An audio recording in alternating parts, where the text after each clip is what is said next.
Hi there, my name is Alinokran and this is JSN 24 Live Sports News. Coming up in our news update for today, Osei Fosu commends Kwesi Appiah for Sudan's 2025 AFCON qualification and tactical mastery. Black Stars defender Razak Simpson vows strong comeback after AFCON disappointment. GFA reschedules Ghana football retreat. Banda voted BBC Women's Footballer of the Year. Man United star Andre Onana scoops award for incredible African charity work. Salah tipped to replace Cristiano Ronaldo as Saudi Pro League's biggest and best star. Athletics Kenya unveils World AIDS Day Half Marathon, offering prize money worth millions. Now on to our stories in detail. Sudan assistant coach Ignatius Osei Fosu has praised head coach Kwesi Appiah for his role in guiding Sudan to the 2025 Africa Cup of Nations in Morocco. Sudan secured qualification from Group F, finishing ahead of Ghana and Niger, with Angola also progressing.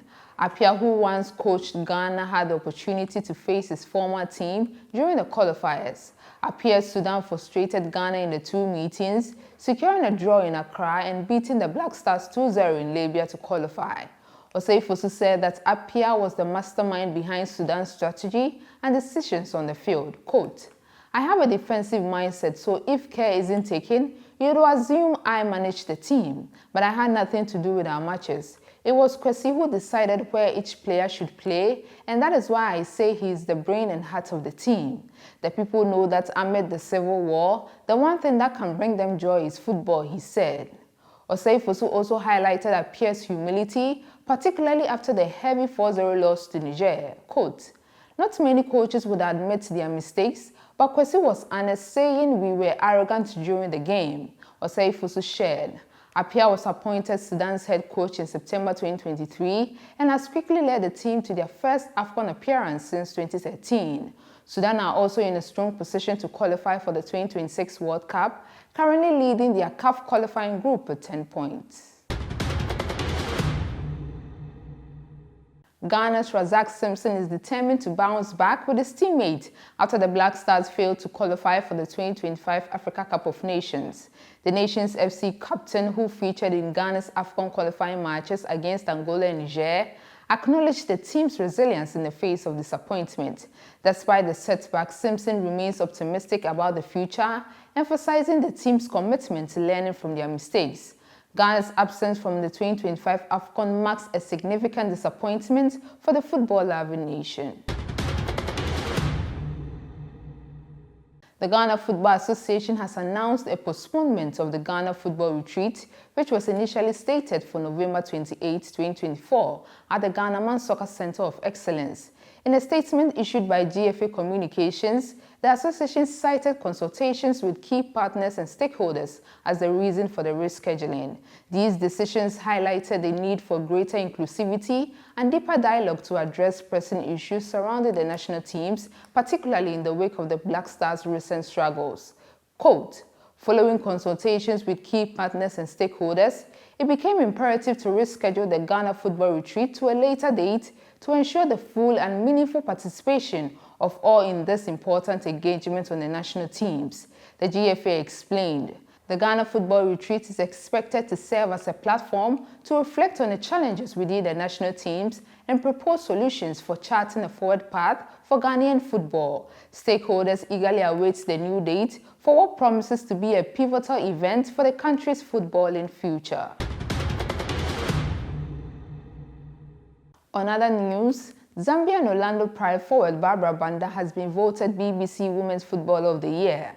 She received the most votes from readers of the BBC Sports website after a 5-player shortlist was announced last month. The shortlist, based on performances from September 2023 to August 2024, was selected by a large panel of experts involved in football around the world, including coaches, players, administrators, and non-BBC journalists. Quote, "I am shocked and surprised to have this award right by my side," the 24-year-old told BBC. Banda scored 4 goals for Zambia at the Paris Olympics this summer, including a first-half hat-trick against Australia to become the leading African goal scorer in Olympic history with 10. She scored 13 goals for Pride in the 2024 National Women's Soccer League regular season, despite only joining in March, and 4 goals in the playoffs, including the winning goal in the championship final on Saturday, as Orlando Pride won their maiden title. Banda was also named the most valuable player in the NWSL.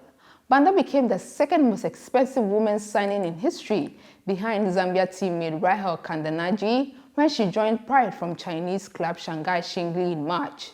The Zambia captain, who came 12 in the Ballon d'Or Women's 2024, is a former professional boxer who won all of her 5 bouts before switching focus to football.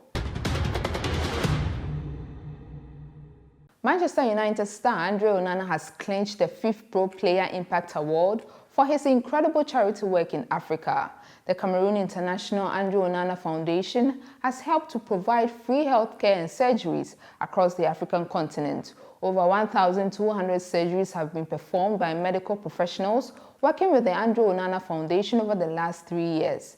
5th Pro, the global union for professional footballers, have donated $10,000 to Onana's charity after he won the Player Impact Award, and the goalkeeper has vowed to continue with his remarkable humanitarian work. Quote, "I want to thank 5th Pro and the Cameroonian Player Union. This big donation is very welcome," Onana said. "Our team already have plans in place to do some nice things for the kids, hopefully in cooperation with UNICEF," unquote. Onana, 28, is the second United player to scoop the award in recent years, after Marcus Rashford won it in 2020 for his charity work to help disadvantaged school children in the United Kingdom.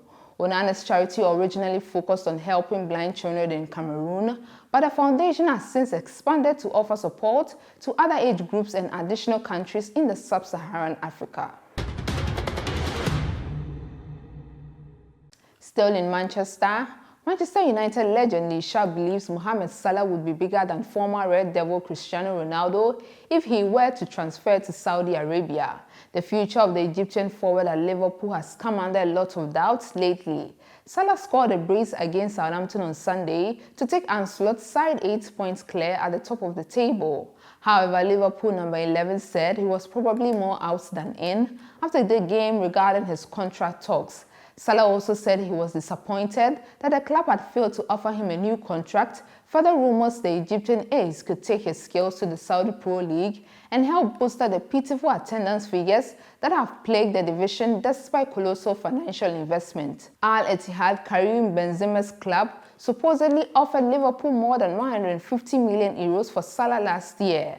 Some Red fans thought it was good time for Salah to leave after a slump in his form under Jurgen Klopp, with the star also turning 32 and the risk of injuries increasing. But the winger has continued to prove his extraordinary ability this season, firing Liverpool to the top of the table with 10 goals in 12 games. And former United winger Lisha believes if Salah went to Saudi, he will be their star player, even towering over Ronaldo, as the Gulf states looks to chance perception of its failing league. Not only would Salah be joining the Saudi league as one of the greatest wingers in the game, but the Muslim star is an icon in the Arab world, nicknamed the Pride of Arabs. Islam is the official state religion of the Middle Eastern country and is governed by Sharia law, furthering the connections fans would likely have with the player. On our final story, Athletics Kenya alongside NSDCC launches World AIDS Day Half Marathon in Nairobi, blending athletics and awareness with significant prizes. Scourge of HIV/AIDS have been a persistent challenge worldwide, and Kenya is no exception. In a bid to tackle the issue head-on, Athletics Kenya has joined forces with National Syndemic Disease Control Council to launch the inaugural World AIDS Day Half Marathon. The event, set to take place on Sunday, December 1st, at the Nyayo Stadium in Nairobi, promises to combine the thrills of athletics with the critical missions of raising awareness about HIV/AIDS. This is all I have for you for now. Do like and subscribe. I'll be back with more.